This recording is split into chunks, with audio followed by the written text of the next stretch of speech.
Fernando Schiller, cientista político, ao vivo conosco aqui na Rádio Bandeirantes. Bom dia, Schiller. Tudo bom com você?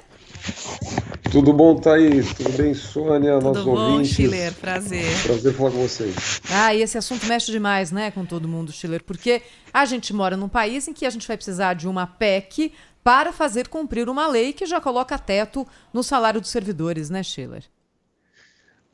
Olha, Thaís, é impressionante, viu? Porque a gente está discutindo como pagar R$ 300, né, do Renda Brasil. E o governo quebra a cabeça, passa a madrugada, faz reunião, vai e volta, o presidente dá uma queimadinha no ministro Paulo Guedes, etc. E o dinheiro não aparece. Ninguém sabe como é que faz para pagar para 20 milhões ou 19 milhões de brasileiros muito pobres que vivem num estado, digamos assim, de extrema pobreza, esse valor. Só que no outro lado, digamos, da pirâmide do setor público, né, você não tem nenhuma dificuldade para tomar decisões, né?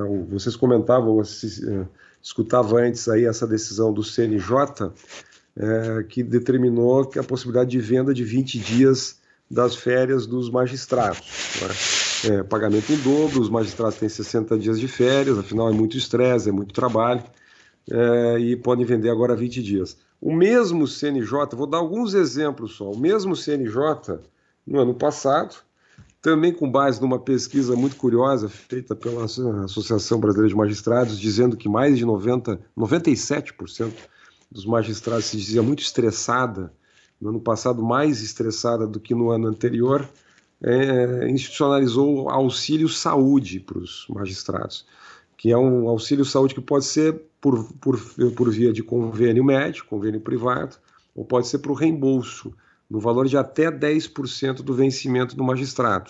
Né? Então você imagina essa justificação, isso foi decidido pelo Conselho Nacional de Justiça. Eu li o parecer, é um parecer que é difícil você encontrar, ele é longo, ele é muito técnico, e que é típico desse tipo de tomada de decisão.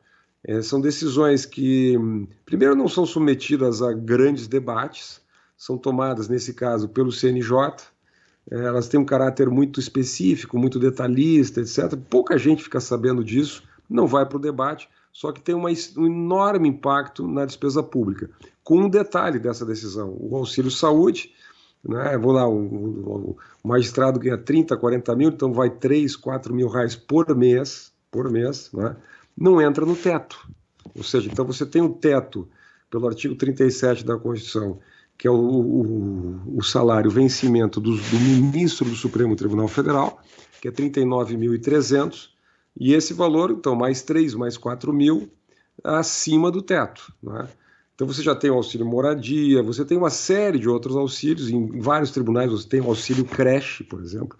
Então a boa parte das mães, das famílias mais pobres do país não tem acesso à creche, tem uma enorme fila nas prefeituras. Mas um juiz que ganha 39, 40 mil por mês tem um auxílio creche para botar os seus filhos. Né? Isso leva, o Partido Novo fez uma pesquisa interessante, mostrou o seguinte, 65% dos magistrados brasileiros ganham acima do teto. Isso nos tribunais estaduais é 77%. Então isso é generalizado no país. Vou dar mais 2 exemplos, que não é só magistrados, não é só Poder Judiciário. O ministro Fernando Azevedo, da Defesa, fez uma consulta à AGU, a Advocacia Geral da União, e a AGU deu resposta positiva, dizendo o seguinte, que os militares, quando ocupam funções no governo, podem acumular os 2 vencimentos. Então tem o vencimento do governo, mais o vencimento que o militar tinha na sua carreira. Né? Então o teto valeria por vencimento e não no total. Né? Seria uma interpretação, digamos assim, na minha visão, aqui muito criativa da Constituição, né? Então não tem teto, o teto é por carreira. Então se você for um coronel, ganha, 15, 20 mil por mês, você acumula o salário de ministro ou alguma outra posição, ganha mais 20, 25, etc., você passa do teto, mas o teto só vale para cada uma, né, das suas remunerações. Então não tem teto, né? É um teto por remuneração. Teve um parecer positivo da AGU e mais, quer dizer, isso acaba tendo uma incidência sobre todos os funcionários. Né? Vou dar o meu último exemplo aqui. Em fevereiro desse ano, o Supremo Tribunal Federal decidiu que os funcionários federais podem acumular, os funcionários em geral no país, públicos, acumular o seu salário com jetons de estatais. Então, nós temos um caso no Brasil, que é um jeton que é pago pela Embraer, né, onde um militar brasileiro ganha R$41 mil por mês para participar, além do seu salário, né? Obviamente, só o jeton já passa do teto. Né? Só o jeton já passa do teto. Para todas essas decisões, a justificativa, em geral, é a mesma. Né? O impacto é muito pequeno. Você tem 18 milhões aqui, 56 milhões lá. No total, se calcula que os fura-tetos, né, têm um custo aproximado de 2.300 por ano no Brasil. Né? Pois é, Schiller, isso é o que mais... Desculpa te interromper, mas isso é o que mais nos chama a atenção, porque o que é legal não é moral. E a gente também não vê nenhum esforço do administrativo para mudar isso, né? Olha, Sônia, tem 3 projetos, né, no Congresso tramitando que tratam disso. Né? Eles não andam. Tramitam. Um é o do deputado Rubens Bueno, que é a famosa lei dos penduricalhos. Ela está sempre pronta para ser votada, mas nunca é votada. Né? A lei dos penduricalhos do deputado Rubens Bueno, ela diz o seguinte, olha, não tem mais penduricalho, o teto é o teto. O teto é os 39.300, porque alguém pode dizer assim, pô, mas 39.300 é muito pouco, não dá, o pessoal está estressado, precisa ganhar mais, etc. Sabe como é que é? O problema é que Que coisa. O problema é que tem que lembrar o seguinte, Thaís e Sônia e nossos ouvintes aqui, é para o resto da vida.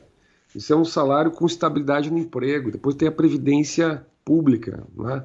Então, quer dizer, dizer que é pouco já é um pouco, parece uma piada. Né? O Brasil, por exemplo, tem um outro projeto que é do deputado Pedro Cunha Lima, que essa é uma PEC, também chamada PEC dos penduricalhos, ele propõe o seguinte, que até quem ganha, a partir de quem ganha 1/4 do teto, ou seja, mais de 9 mil ou 10 mil reais, ou seja, divide por 4 aí os 39.300, não deveria ter direito a esses penduricalhos. Né? E ele fez uma conta e mostrou o seguinte, que quem ganha acima de 1/4 do teto, está entre os 2% dos brasileiros com maior remuneração, 2% mais ricos da população.